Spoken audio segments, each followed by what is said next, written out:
Hello అందరికీ, welcome to my channel. మనం అనుకున్నాం కదా జనాకు ఒక గిఫ్ట్ ఇస్తున్నాను అని చెప్పేసి, అది మన మధ్యనే ఉండాలి అని చెప్పా కదా. ఇప్పుడైతే జనా ఓపెన్ చేస్తూ ఉన్నాడనమాట. అలాగే వీడియోలోకి వెళ్ళే ముందు నాదొక చిన్న రిక్వెస్ట్ అండి.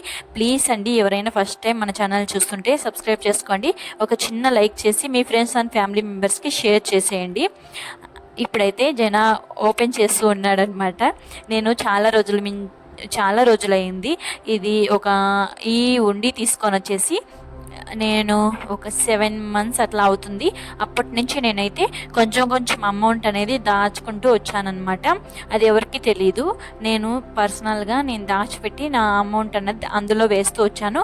అది ఎవరితో కాదు, మా హస్బెండ్ అమౌంటే అప్పుడప్పుడు కొట్టేసి నేనైతే అందులో వేసానమాట. అదంతా కూడా ఒకరోజు అయితే నేను ఏమైనా ఫోన్ కొనిద్దాము అనుకున్నా, కానీ అంత అమౌంట్ అయితే లేదు. నేను అనుకున్నంత అయితే లేదు, కానీ కొంచెమే వండింది. అదెంత అన్నది నేను లాస్ట్లో చెప్తాను, చూడండి స్కిప్ చేయకుండా. అదంతా మొత్తం నేను చాలా రోజుల నుంచి సేవ్ చేశాను. నేను వచ్చేసి జనా ఇంటికి వస్తానే పర్సులో కొట్టేసిన అమౌంట్ అనమాట. అదంతా కూడా జనా వచ్చేసి అంటున్నాడు, నా అమౌంట్ నాకే ఇస్తున్నావు, ఇంకా ఏం లాభము, నువ్వు సంపాదించి ఇవ్వాలి కదా అంటున్నాడు. ఇంకా మనం ఏం బయటికి వెళ్ళి సంపాదించలేం కదా, ఇంకా నీ అమౌంట్ నీకే ఇవ్వక ఇంకా నేను ఏం చేస్తాను అని చెప్పాను. సర్లే, ఇంకా ఏదో ఒకటి, హ్యాపీగానే ఉంది నాకైతే. నేనైతే ఎన్ని రోజులు నేను అస్సలు అనుకోలేదు ఈ గిఫ్ట్ ఇస్తావని. నేనైతే వేరే ఏమైనా ఎక్స్పెక్ట్ చేశాను అన్నాడు. ఇంకా మళ్ళీ సరే అని చెప్పేసి ఈరోజు మీ అందరికీ పార్టీ ఇస్తాను అని చెప్పేసి మీకు చెప్తున్నాడు అనమాట. అది నేను వాయిస్ పెట్టలేదు అని అన్నాడు. ఇంకా సరే అని చెప్పేసి మేమైతే ఆ రోజు బిర్యానీ పార్టీ ఇస్తా అన్నాడు. సర్లే ఇంకా అని చెప్పేసి బయటికి వెళ్దామని రెడీ అయ్యాము, కానీ అప్పటికే వర్షం ఎక్కువ పడిపోయింది.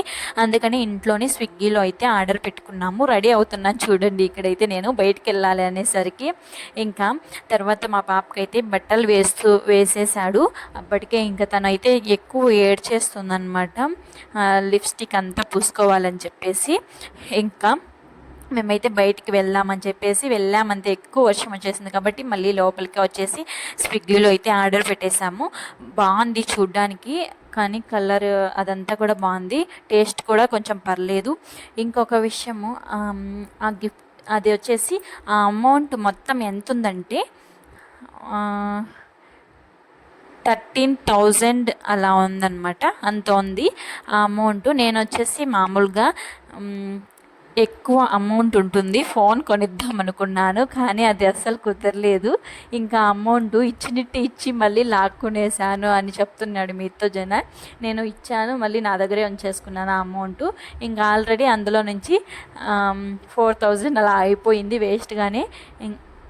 మిగతా అమౌంట్ అయితే నేను అలాగే పెట్టాను. ఎప్పుడో ఒకసారి మేము మ్యారేజ్కి కూడా మేము ఫొటోస్ ఏం తీపించుకోలేదు. మాదంతా కరోనా టైంలో మ్యారేజ్ అయిపోయింది కాబట్టి నేనైతే ఫొటోస్ కడిగించుకుందాం దానికోసం వచ్చేసి 20,000 అలా అవుతుంది. ఇంకా ఇప్పుడైతే ఇంకా కాస్ట్ ఎక్కువే ఉంటుంది. ఇంకా అదంతా కూడా నేను ఫొటోస్ అన్నీ కూడా ఫ్రేమ్ కట్టించుకుందామని చెప్పేసి నేను ఆ అమౌంట్ అలాగే పెట్టాను. ఇంకా సేవ్ చేయాలి. ఆ సేవ్ చేసిన అమౌంట్తో నేనైతే కడిగించుకున్నాము ఫొటోస్ అన్నీ కూడా అనుకున్నాను. చూద్దాము. మళ్ళీ కాల్ చేసాము ఆయనకి. ఫోటో స్టూడియో ఆల్రెడీ తీపించుకున్నవే ఉన్నాయి, మేము తీపించుకున్నాం ఆల్రెడీ. మా పాపవి మావి అవన్నీ కూడా ఉన్నాయి ఆయన దగ్గర. ఇంకా అవన్నీ తీసుకొని బుక్ చేయించడం అంతే, ఇంకేం ఫోటోలు తీసుకునేది ఏం ఉండదు. ఆల్రెడీ ఉన్నవే ఆయన అలాగే స్టోరేజ్ పెట్టుకున్నాడు అనమాట. అవన్నీ కూడా కరిగించి ఒక బుక్ లాగా రెడీ చేయించాలనుకున్నాము. దానికి వచ్చేసి 20,000 అవుతుంది. ఇంకా ఆ బుక్ వచ్చేసి చేయించుకోవాలని నాకైతే చాలా రోజుల నుంచి అనుకున్నాను. సరే అండి, బాయ్.